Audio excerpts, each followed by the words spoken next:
All right, you'll notice from the last video to this one that I went ahead and added another little chain stitch at the top of my flower cap. I felt that the piece needed a bit of a transition from the satin stitch into nothing, and that did a nice job for it. So we're gonna leave that the way it is, and if you feel like adding that to yours, go right ahead. Now let's focus on the stem coming down.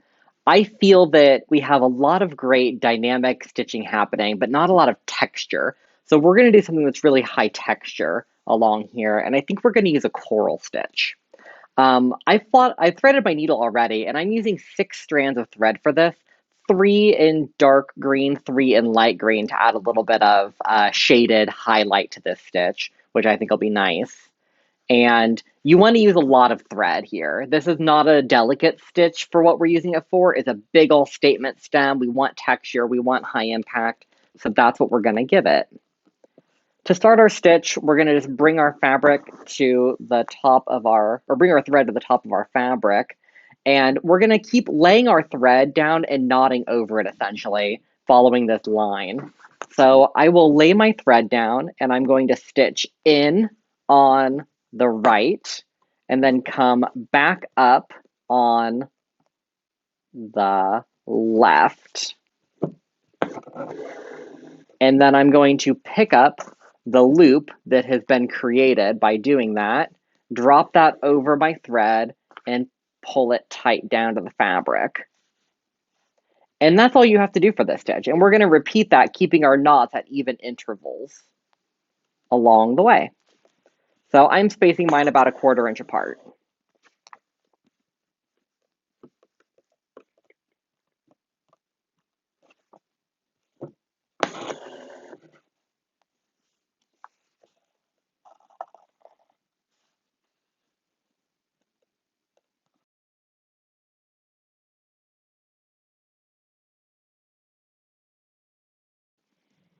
Okay, now moving back up the chain, I'm going to decrease my thread to only 2-ply, and I'm going to keep one dark and one light.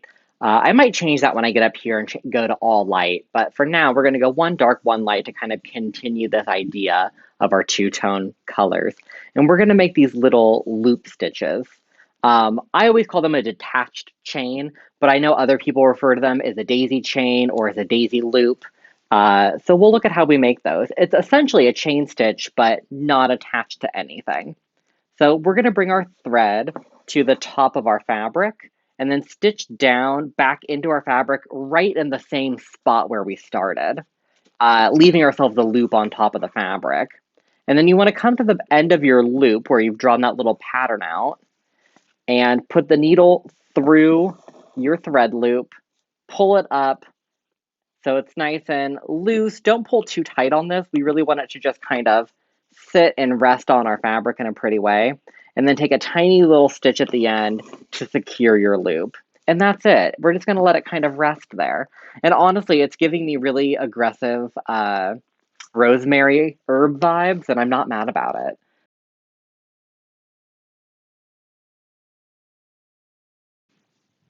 And that is our first stem.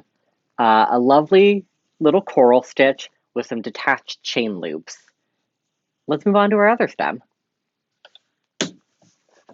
For this one, we're going to use something else that's very high texture, and I think I'm going to use a knotted purl stitch, which I've actually already done a video on, so I will post that in the video, and you can take a look at the knotted purl stitch and the purl stitch if you want a variation.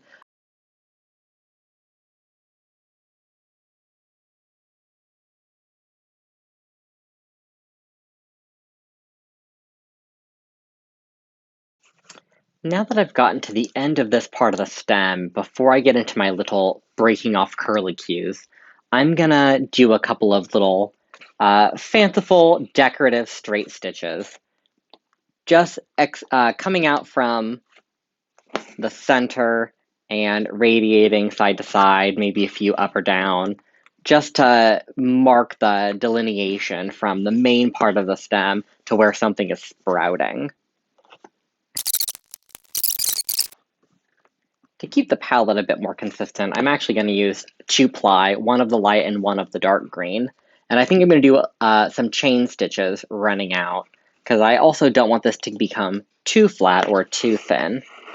So I'll be doing some connected chains. It's very similar to our little deconnected or disconnected chain loops that we did on the previous stem, except instead of stitching down into my fabric at the end of each loop, also right back into the loop to continue the chain.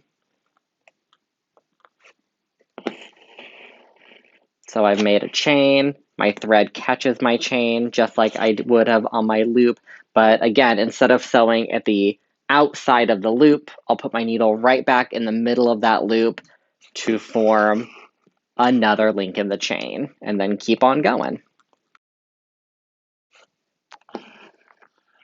And then I think for my two little side stems shooting out of here, I'm gonna just do a lovely little back stitch. I want to keep it a little bit more simple and a little bit more petite than the main part of the stem that was shooting off. Now that we've finished both of our stems, we have our leaves and our little surface stitches at the ends of our stems to finish up, as well as a little bit of shading under our cap and an outlining on our bulb, which I promised in the earlier videos and didn't actually get to.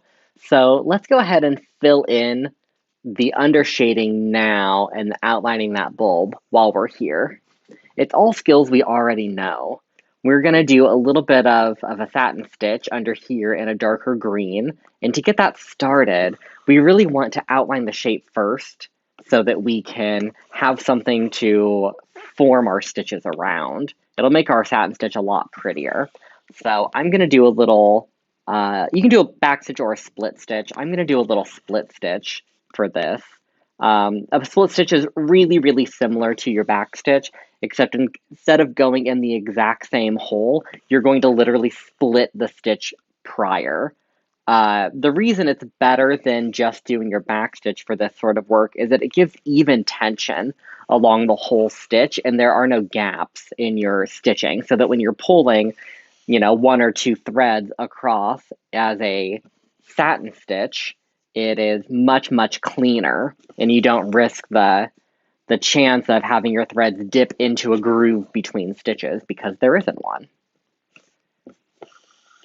So I'll just finish up this little split stitch, and then I'm going to start in the middle of my shape because I love to do that, and take a stitch. I think I'll go to a really harsh diagonal, actually. We'll take a nice little diagonal stitch here. And I'm going to work my satin stitch into the fabric. And because the shape is so small and there's so much stitching happening here and here, I really am going to do a satin stitch instead of a lace stitch this time, because it is going to be cleaner for my shape, and I'm not going to be risking screwing up my other threads as much by dragging stitches up from underneath. So I'm always going to take my thread up from the outside of the shape and then wrap it in and sew into the other threads. It's less risky this way. Much, much cleaner. Now that I've filled my little shadow under cap in a darker green, I'm going to run over to the side and do the exact same thing.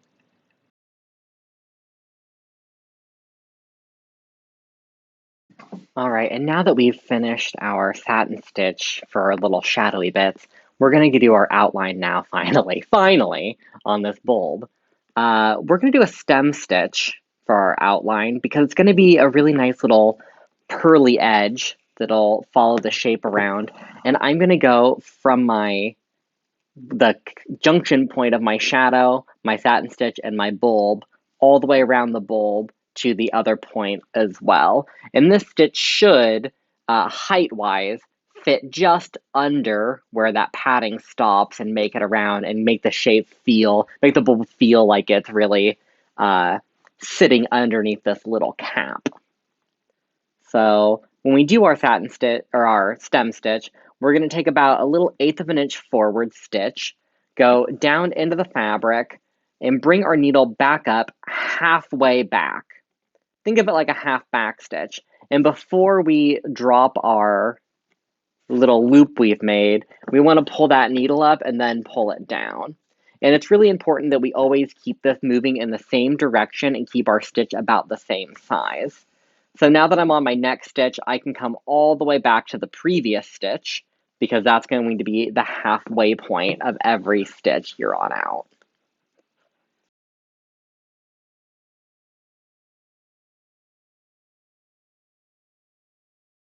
There we go. And now we have a lovely outline that's really going to help pop our shape, finish that rough little edge, and really just help it stand out and look beautiful.